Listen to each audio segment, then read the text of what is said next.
Memories are a fickle thing, some stronger than others. They are the core to who we are as individuals and the relationships we hold near and dear.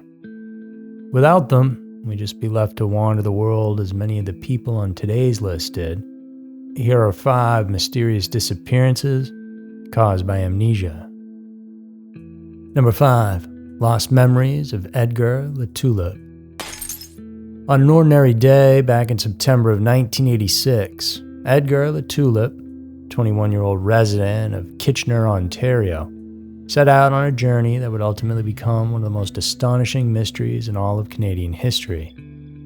This day would mark the beginning of a 3-decade-long enigma, intertwining hope, despair, and the sheer unpredictability of our memories.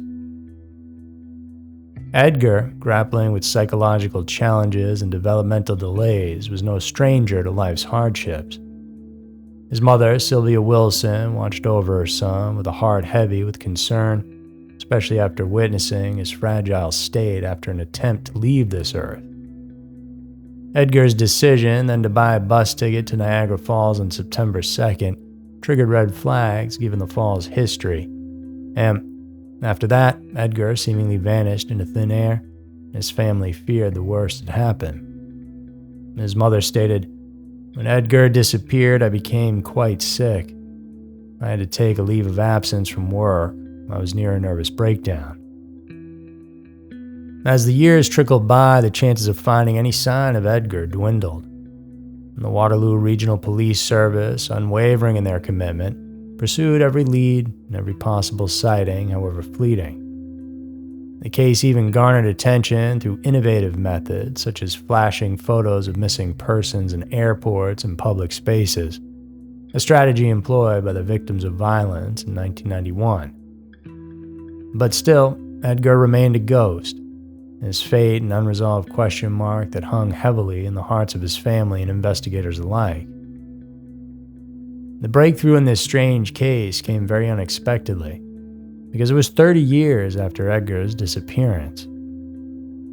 In 2016, a startling revelation emerged from St. Catharines, which is about an hour and a half away from his hometown. A man who believed he might be Edgar Latulip stepped forward. This man, who had lived a life unbeknownst to himself, had reached out to his social worker, his fragmented memories nudging him towards his true identity. The puzzle pieces then began to fall into place. A DNA test then confirmed the unbelievable truth. The man in St. Catharines was indeed Edgar. His journey from that fateful day in 1986 to his rediscovery in 2016 was nothing short of a miracle. A head injury sustained shortly after he arrived in the Niagara region had robbed him completely of his past, compelling him to forge a new identity just to survive. His life in St. Catharines was humble, marked by periods of homelessness and a dependency on social services. Yet, through this haze of forgotten memories, Edgar had managed to build a life for himself, unaware of the void and family he had left in his hometown. The reunion between Edgar and his mother was a poignant climax to this extraordinary tale. And Sylvia, who endured years of agony and uncertainty, finally saw her son again. Edgar, once a troubled young man, now stood before her as a settled 50-year-old, his life's journey a testament to the resilience of the human spirit. And their reunion was a bittersweet mix of joy, relief, and the sadness of the years lost. Number 4. The Mystery of Craig Williamson.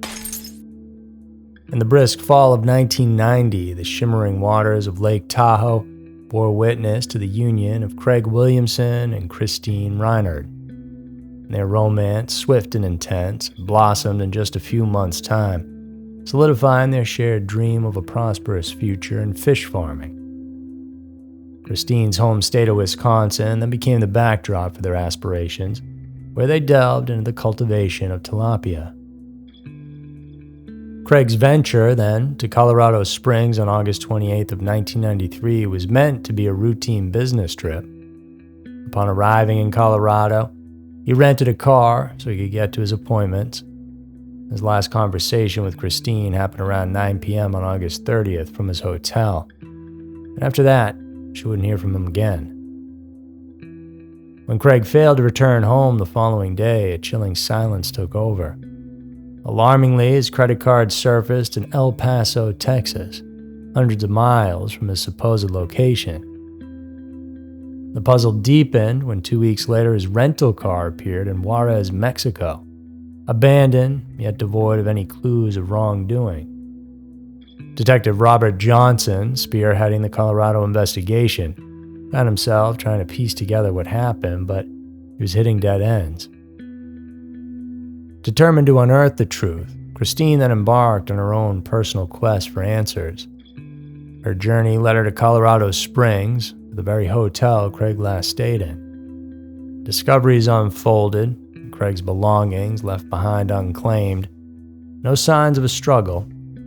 Her concerns then centered around a recent concussion that Craig had suffered before he headed out of town. And could this disappearance somehow be tied to that? She wondered if maybe he was attacked and had his rental car stolen. If he suffered more head trauma, then maybe that was the final blow that sent his memory swirling, and he could just be out there wandering, trying to find a way back to a place he couldn't even remember.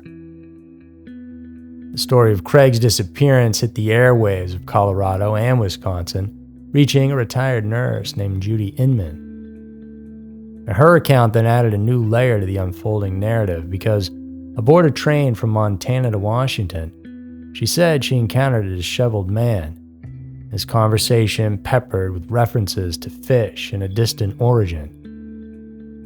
And Judy, with her nursing background, suspected a head injury, and of course, the description resonated with Christine. Craig's words about fish from afar mirrored their shared enterprise. So fueled by hope, Christine traced the train's route, spending 6 weeks going to every location that it stopped at, looking for clues or any sign that her lost husband had been there. Her dedication led her to Judy, and a pivotal clue. The man resembling Craig disembarked at Wishram, Washington. This revelation sparked a theory, and Craig, disoriented, might have confused Wishram with Washougal, a town that he had lived in back in the 80s. Still, despite extensive searches, Craig remained missing, but Christine's conviction in his survival never wavered. The investigation painted a complex portrait of possibilities. There was Christine's theories of an attack, investigators' suspicions of murder, and the possibility of a staged disappearance. The disheveled look, if that was Craig, was evidence suggesting he might have altered his appearance, fueling speculation about his true motives. The unexpected turn in this case came just about 2 years after he had gone missing, in July of 1995. And Craig was watching a re-airing of an Unsolved Mysteries broadcast where he recognized himself.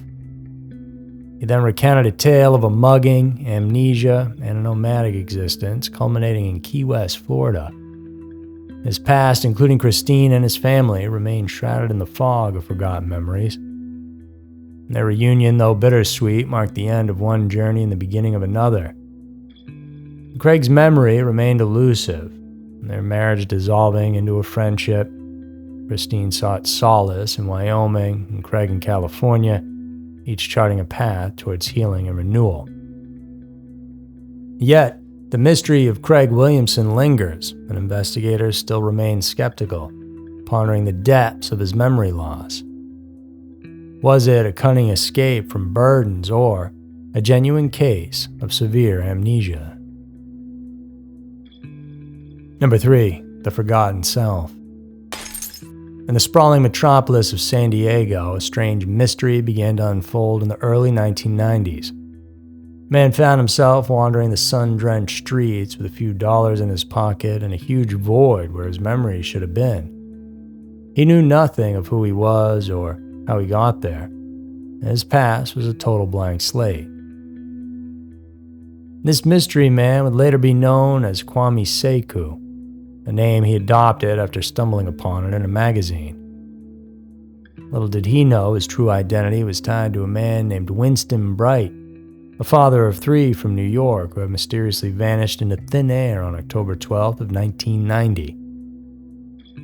That morning, Winston, who worked as a telephone utility worker, kissed his wife and children goodbye before heading to work and never returned to his East Village home.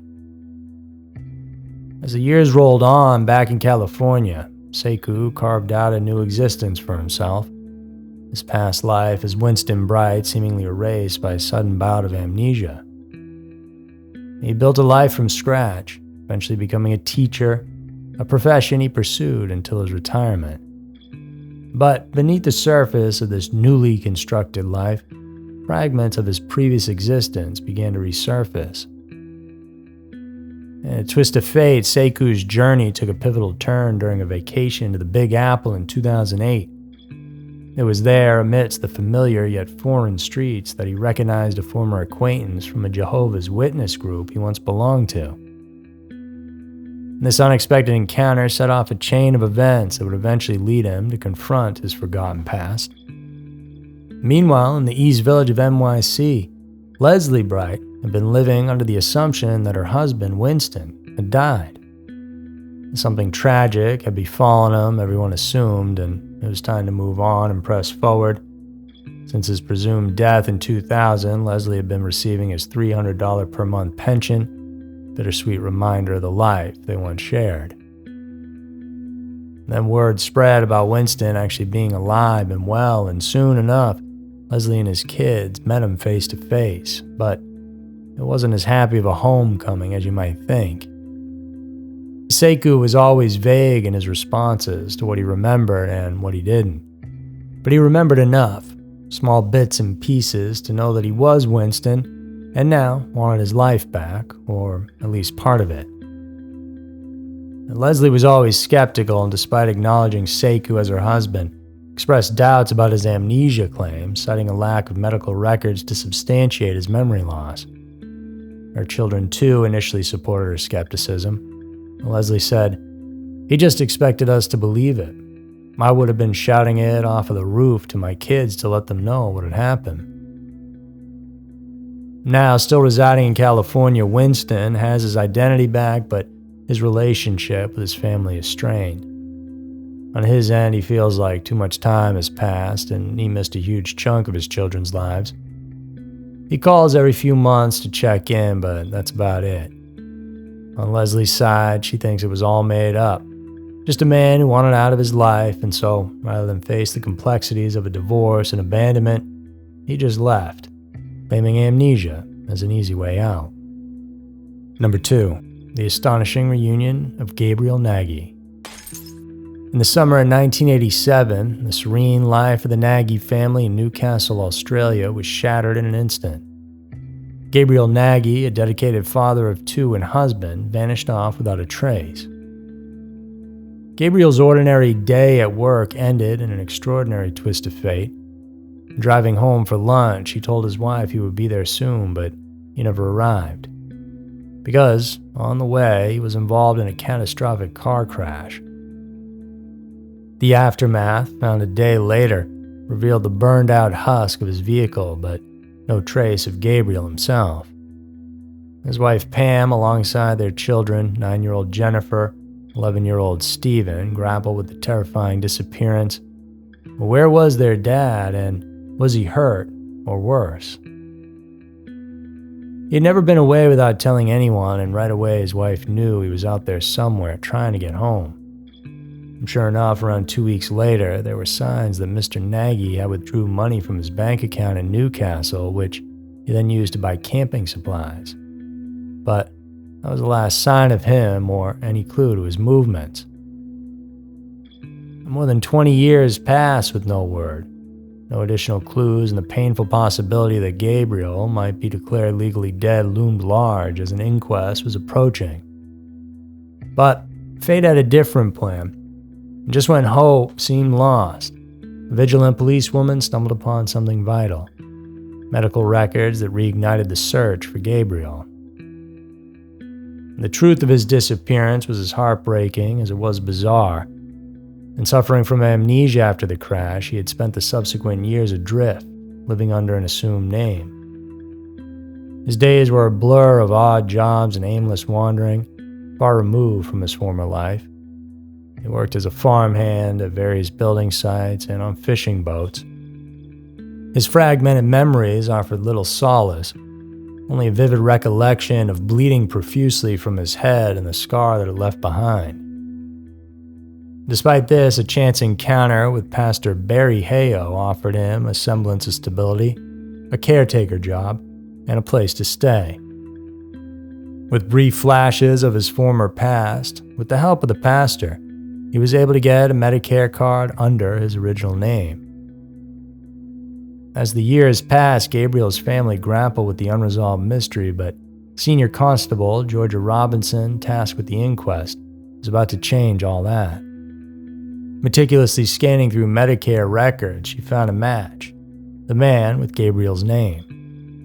Her relentless pursuit led her to the man who had been lost to his family, now for 23 years. Confronted with his past, Gabriel's long-buried memories began to resurface, kindled by letters from his family. The emotional weight of these rediscovered connections was overwhelming. Jennifer, now an adult at 32 years old, reached out with a simple yet powerful text. "Hi, Dad." The bond, seemingly severed by time and tragedy, was rekindling. The airport reunion between Jennifer and Gabriel was a poignant scene of long-lost family members running into each other's arms. The emotional resonance of their embrace spoke volumes of their enduring love and the pain of separation. Now, with the mystery solved, Gabriel Naggie's life has taken a new turn. Although not returning to live with his family, who had relocated to Queensland, he remains in regular contact, cherishing the renewed bond. Number 1. The Christmas Miracle of Larchmont. And McDonald's life took a very unexpected turn back in March of 1971 when her husband James, an ordinary man with a routine life, suddenly vanished, leaving a void that lasted for 15 years. The McDonalds lived in a small brick house in Larchmont, New York, where Jim had worked at the post office for 25 years. The two had gotten married back in 1960. While they didn't have any children, the two of them enjoyed their lives in the suburb of New York City. A few months before his disappearance, 50-year-old Jim was taking out the trash one night when he slipped and fell on some ice and landed on his back and hit his head. Just a few days after that, while headed to work, he couldn't stop sneezing and for a moment lost control of his car, which hit a telephone pole, which smashed his head into the windshield. And then the next day, a dizzy spell had him fall down a flight of stairs. And so, all these accidents then added up. Jim's head was severely injured, only he didn't know it. On March 29th, because his car was getting worked on, Jim borrowed his friend's station wagon to pick up Ann's brother from the airport. He went on to return the borrowed car that night around 10 p.m. And even though he was offered a ride home, he declined, looking to walk the 15 minutes to his house in order to clear his head. By 2 a.m., with no sign of her husband, Ann called the police. No sign of the man was ever found, except for his license, which he had likely left by mistake in his friend's station wagon. Years passed, and Ann, carrying the weight of uncertainty, faced a harsh reality. 1976, with still no sign of her husband, she made the heart-wrenching decision to declare him legally dead. But deep in her heart, she clung to the life they shared, maintaining their home and keeping their telephone listing unchanged, as if to guide James back should fate allow it. Fast forward to Christmas Day, 15 years later, Ann, having returned from church, was sitting down for a late breakfast when an unexpected visitor and Christmas miracle turned her world upside down. Standing at her doorstep was a man who bore the resemblance of Santa Claus, with a beard and thin frame, but beneath the disguise Ann recognized a familiar face. It was James. James recounted his astonishing journey. For 15 years he lived under the alias Jim Peters in Philadelphia, leading a simple life as a short-order cook, bartender, and even a seasonal Santa for orphanage children. His past, a blank slate, remained undiscovered until a serendipitous head bump in a luncheonette cellar, just one day before he arrived on her doorstep, seemed to jog his memories. In that very moment, the fog of amnesia lifted, and he remembered his life in Larchmont. Without hesitation, he boarded the next train home. The mystery of his disappearance, once a puzzle for Detective George Mulcahy, now found its missing piece. Amnesia, a condition long suspected by Anne and hinted at by James's history of head injuries, was the key to this case. Their reunion marked the beginning of a journey to rebuild a life interrupted. James aspired to return to his former role at the Larchmont post office, while the couple faced the bureaucratic challenge of reversing his declared death. The Christmas miracle of Larchmont, as it became known as, resonates with all of us, letting you know that sometimes the most improbable events can unfold in the most ordinary of places. So there were 5 mysterious disappearances caused by amnesia. Hope you all enjoyed those strange cases. If you did, remember to subscribe and hit the bell so you can know when we're putting out our new content. It's 3 new episodes every single week for you. And thanks for stopping by today, keeping me company. Y'all watch your backs out there. I'll see you in the next one.